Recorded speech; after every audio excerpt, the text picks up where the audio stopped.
Well, I interviewed Michael Franzese.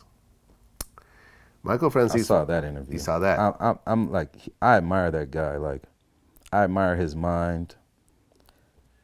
I would really like to talk to him personally without cameras and all that, just to really, because, you know, we fascinated with the mob, bro. Like, come on. Well, it's the actual. He's the highest ranking member from, one of the five, New York Italian crime families to The ever Gambino walk family, away. right? Well, he was Colombo. Colombo, Colombo yeah, family. Colombo, yeah. The highest. He was a captain in the Colombo family.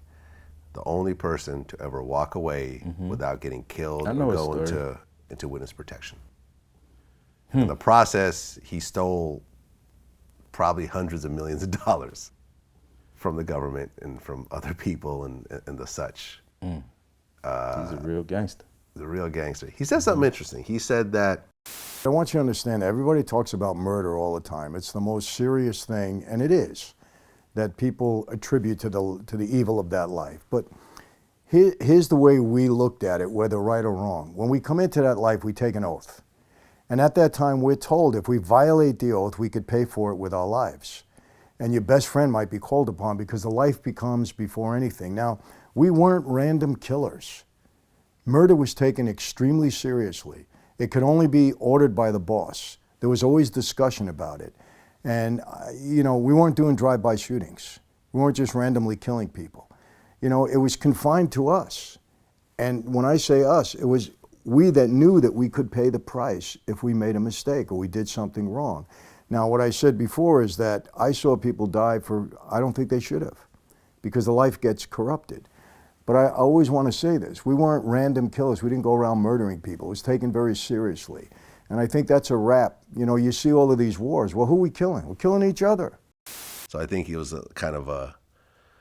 almost a shot towards black gangs in a way who do drive-bys. I mean, the movies show it different. So, whether the movies are lying or not.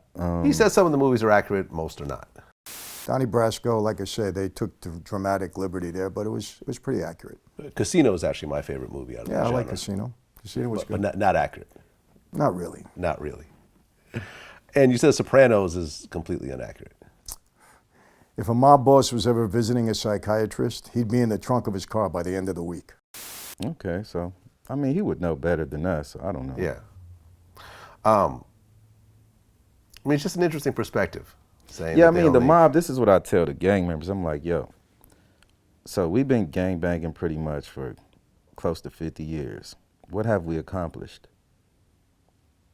Do we have any stake in any city? Vegas is the mob. Miami. Vegas used to be the mob. I don't Nah, think bro. still They the went mob. corporate, bro. They went corporate. When you watch the John Gotti, you ever seen the John Gotti movie on YouTube? He actually said that was one of the most realistic.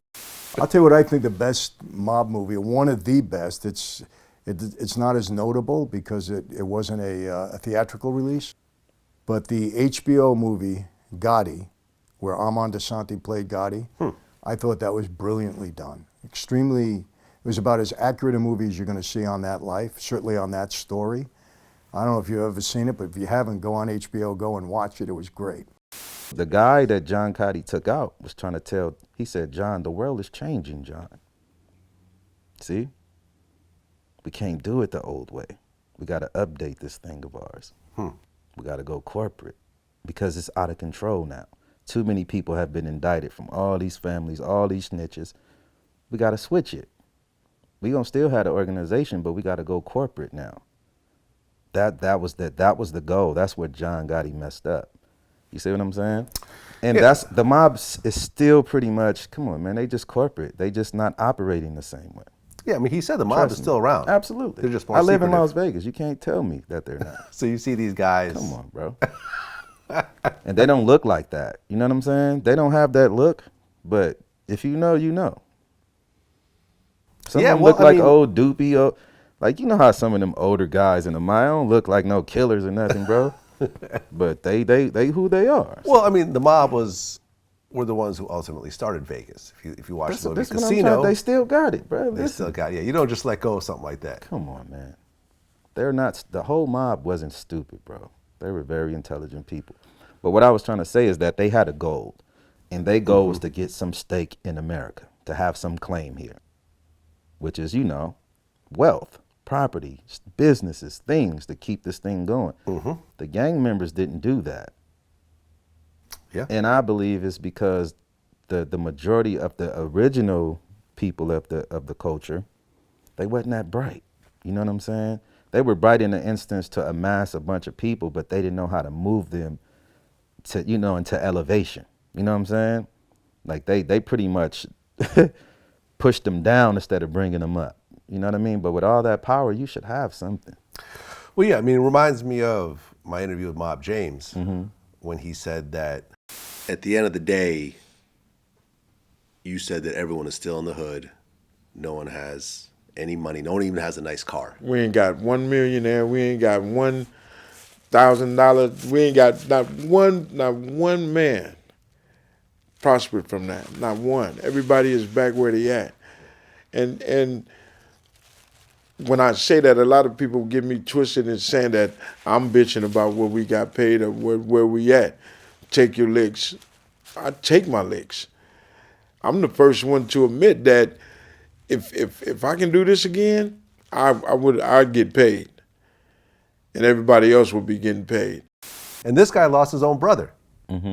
It's sad because they didn't have a script, bro. Like the code to gangbanging is you can't be a fag or a snitch.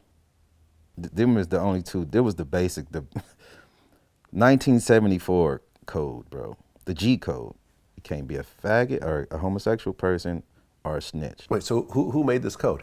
Whoever started it. So The Crips, Bloods, or just period? Both. I mean, it was both. It wasn't. Okay. It wasn't distinguished at first, Vlad. You know what I'm saying? It wasn't. It didn't have no colors. It didn't have. It wasn't a divide in the beginning. But there wasn't no divide. But there are gay gangsters out there. I mean, if they are, who are they? Well, for example, we don't accept that. Okay, so for example, like, you ever watch The Wire? Come on, that was Well, over there, hold though. on. Yeah. But Omar from The Wire, the gay character, is based on a real person in Baltimore. Okay, It's based on an actual gay gangster out there who really put in That's a lot of Baltimore, work. though. So I don't know. I don't know what Baltimore like. Okay, but in LA, you can't be gay. and hell gangbang. no, bro. Like, come on. Hell fucking no. No. I never knew that. Yeah. So there's nothing wrong with that, but that's from 1974. It's 2019. The world is not the same, huh? The world is changing, John, like what he tried to tell God. So it's like, you got to update it, bro. We got to be smarter, like, and we still have the manpower to amass something, but we're not using it for the right reasons. And it's like somebody have to interject something, like what Killer Mike is doing, the Coca-Cola and all. You know what I mean? Cola Like, and the blood bro. pop. Come Yeah, on, bro. I It's interviewed like- him about that. We talked about that. You get a group of Crips and Bloods to create their own products. There we go. Cripa-Cola, And there's also B-Pop. blood pop. Yep. Blood Pop. There's also B-Pop. And Okay. they're coming to market. These are the prototypes. These are the bottles they send and say, hey, guys, tell us how you like it. What do you think? And that we helped Yayo, Noonie, Murdo, and AC, who are members of a street fraternity, get out and start a business. And some brothers from the other side. And we're in the process of bringing that to market. There's going to be some other cool stuff around it, T-shirts, cup holders, stuff So you're like that. actually putting this out. This Yeah, is not absolutely. just like part of the episode and then it's going to die off. It has to come out. Part of my prerequisite for doing a television show is we have to bring things into the real world. We have to have real world solutions. I need you guys on the other side of the camera to really do Black Friday. I don't care if you just go get barbecue or go for tacos from the Black-owned taco place. Just do something though to do that, and then the businesses that are supported find a business to support. So I want you to take that in action. But that's what I'm saying, because he's a thinker. You see what I'm saying? He's a reader, he's a thinker, and he probably has, he's probably clean on the inside. Like his heart is probably in the right place. You know what I mean? So he can see yeah. stuff. I mean, I remember I was talking to one of my homies about this, one of my Crip homies, and I'm like, how come you guys don't make your own blue rags? Doesn't that seem like the most obvious The thing in the Lokes, world? the khakis, we should have owned all this shit. All this shit. The All-Stars, that- the T-shirts. that everyone is emulating.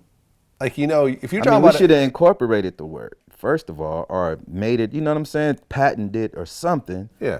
The neighborhoods, the streets, everything that we're about, we should own it instead of just talking about it, living and die for something that we're not really attached to in that way. We're emotionally attached to it, but It's backwards, but like, it is what it is.